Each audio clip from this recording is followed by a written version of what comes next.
जय श्री हरि। आइए सुनते हैं बृहस्पति देव की कथा। प्राचीन काल में एक ब्राह्मण रहता था।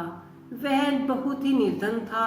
उसके कोई संतान नहीं थी। उसकी स्त्री बहुत ही मलिनता से रहती थी। वह स्नान न करती, किसी देवता का पूजन न करती।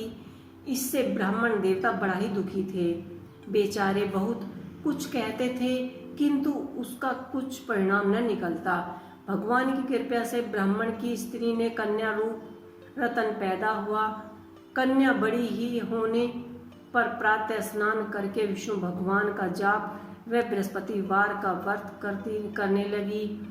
अपनी पूजा पाठ को समाप्त करके विद्यालय जाती तो अपनी मुट्ठी में जौ भर के ले जाती और पाठशाला के मार्ग में डालती जाती। जब ये जो स्वर्ण के जो जाते लौटते समय उनको बीन कर घर ले आती। एक दिन वह बालिका सूप में उस सोने के जौ को फटकार कर साफ कर रही थी कि उसके पिता ने उसको देख लिया और कहा कि हे बेटी, सोने के जौ के लिए सोने का सूप होना चाहिए। दूसरों दिन बृहस्पतिवार था। इस दिन कन्या ने व्रत रखा और बृहस्पति देव से प्रार्थना करके कहा कि मैंने आपकी पूजा सच्चे मन से की हो तो मेरे लिए सोने का सूप दे दो। बृहस्पति देव ने उसकी प्रार्थना स्वीकार कर ली। रोजाना की तरह वह कन्या जौ फैलाती हुई जाने लगी। जब लौटी तो जौ बीन रही थी तो बृहस्पति देव की कृपा से सोने का सूप मिला। उसे वह घर ले आई और उसमें जौ साफ करने लगी, परंतु उसकी माँ का वही ढंग रहा। एक दिन की बात है कि वह कन्या सोने के सूप में जौ साफ कर रही थी। उसी समय उस शहर का राजपुत्र वहां से होकर निकला। इस कन्या के रूप और कार्य को देखकर मोहित हो गया। अपने घर आकर भोजन तथा जल त्याग दिया और उदास रहने लगा। राजा को इस बात का पता लग गया तो अपने प्रधानमंत्री के साथ उसके घर जा पहुंचा और बोला कि हे बेटा, तुम्हें किस बात का कष्ट है? किसी ने अपमान किया है अथवा और कारण हो सो कहो। मैं वही कार्य करूंगा जिससे तुम्हें प्रसन्नता हो। अपने पिता की राजकुमार ने बातों को सुनते हुए वह बोला, मुझे आपके कृपा से किसी बात का कोई दुख नहीं है। किसी ने मेरा अपमान नहीं किया है, परंतु मैं उस लड़की से विवाह करना चाहता हूँ जो सोने के सूप में जौ साफ कर रही थी। यह सुनकर राजा आश्चर्य में पड़ गया और बोला कि हे बेटा, इस तरह की कन्या का पता तुम्हें कैसे लगाओ?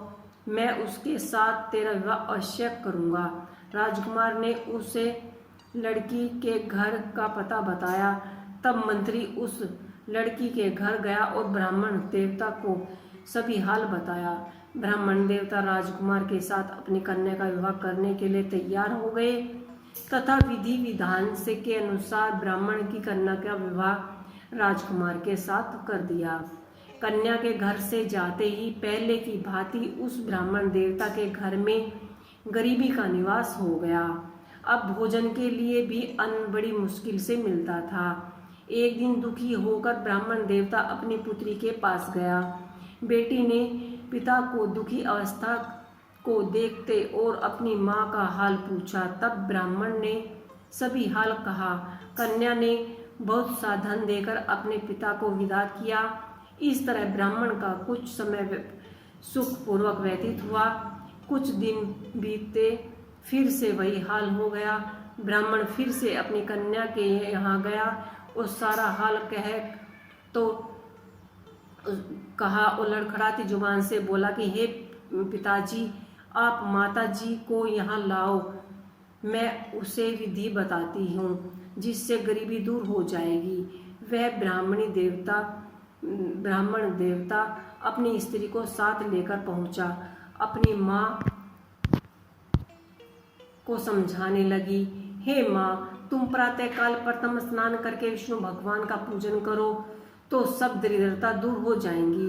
परंतु उसकी माँ ने एक भी बात नहीं मानी। प्रातःकाल उठकर अपनी पुत्री के बच्चों की झूठन को खा लिया। इससे उसकी पुत्री को भी बहुत गुस्सा आया और एक रात को कोठरी से सभी सामान सामने निकाल दिया और अपनी माँ को उसमें बंद कर दिया। प्रातःकाल उसे निकाला तथा स्नान आदि करा के पाठ करवाया तो उसकी माँ की बुद्धि ठीक हो गई और प्रत्येक बृहस्पतिवार को व्रत रखने लगी। इसी व्रत के प्रभाव से उसकी माँ बाप बहुत धनवान और पुत्रवान हो गए।